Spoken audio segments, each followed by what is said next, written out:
দেখো, যে কোনো প্লেয়ারের পক্ষে ইঞ্জুরি হোক বা যে কোনো সাসপেনশন হোক, যদি খেলতে না পারে প্লেয়ারের প্রথম কাজই হচ্ছে খেলা। সেই খেলা থেকে যদি 4 মাস দূরে চলে যায়, এটা তো প্রভাব ফেলবে। এবং এটা এমন একটা কারণ, তুমি সুস্থ, তুমি ফিট, অথচ তুমি খেলতে পারছো না ডিউ টু তোমার সাসপেনশন কোনো একটা কারণের জন্য। বাট ইন্টারনাল ব্যাপার, এটা এএফএ ভার্ডিক্ট অলরেডি দিয়েছে স্টেটাস কমিটি।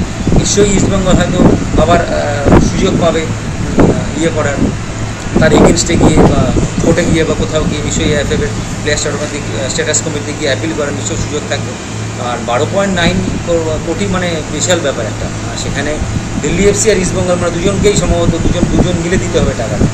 আর আমি ওই টাকা পয়সার ব্যাপারে যাচ্ছি না, আমি প্লেয়ারের দিক থেকে বলবো, যেহেতু নিজে একজন প্লেয়ার ছিলাম, তার দিক থেকে বলবো এটা কিন্তু একটা প্লেয়ারের পক্ষে খুব কী বলবো, বেদনার জায়গা, খুব কষ্টের জায়গা যে তুমি সুস্থ আছো অথচ তুমি খেলতে পারছো না।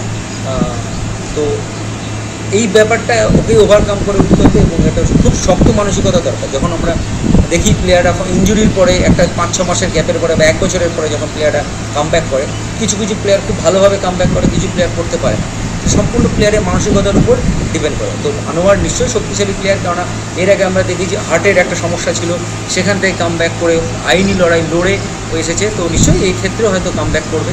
তবে ইস্টবেঙ্গলের একটু ক্ষতি হয়ে গেল, যদি 4 মাস না খেলতে পারে, 7 মাসের লিগ, সেখানে যদি 4 মাস না খেলতে পারে, কিন্তু যথেষ্টই ক্ষতি। আর দুটো ট্রান্সফার উইন্ডোতে ব্যান, এটা দল গঠনের ক্ষেত্রেও তো নানান অনেক বেশি সমস্যায় ফেলবে। আগামী বছর যেমন এবছরের জানুয়ারি ট্রান্সফার উইন্ডোতেও তো সিদ্ধান্ত নিলে কিছু করতে পারবে। একদম তুমি ট্রান্সফার উইন্ডোতে তুমি কী হয়, তুমি ধরো কিছু ইঞ্জুরিজ হলো, তুমি দেখতে পাচ্ছ তোমার এই জায়গাগুলো ফাঁকফোকর রয়েছে, এই জায়গাগুলো তুমি ভালো প্লেয়ারের দরকার প্রয়োজন পড়ে, তুমি চাইলেও পারবে না। তোমার কাছে যদি টাকা অপশনও থাকবে, তুমি তখনও পারবে না। তো এটা কিন্তু ইস্টবেঙ্গলের পক্ষে একটা ড্রব্যাক। কারণ তুমি যখন আবার নতুন সিজনে যখন নতুন টিম করতে চলবে বা নতুন দেখবে যে তুমি আবার হয়তো সবাই সব কিছু নতুন করেই শুরু করতে চায় সামনের বারের যে নতুন, সেই কিন্তু ট্রান্সফার ব্যানটা কিন্তু একটা এফেক্ট করবে নতুন ইস্টবেঙ্গলের ক্ষেত্রে নতুনভাবে টিম করা। কিন্তু আশা করছি ওরা হয়তো নিশ্চয়ই প্লেয়ার স্ট্যাটাস কমিটিতে অ্যাপিল করবে, নতুন কিছু ভাববে।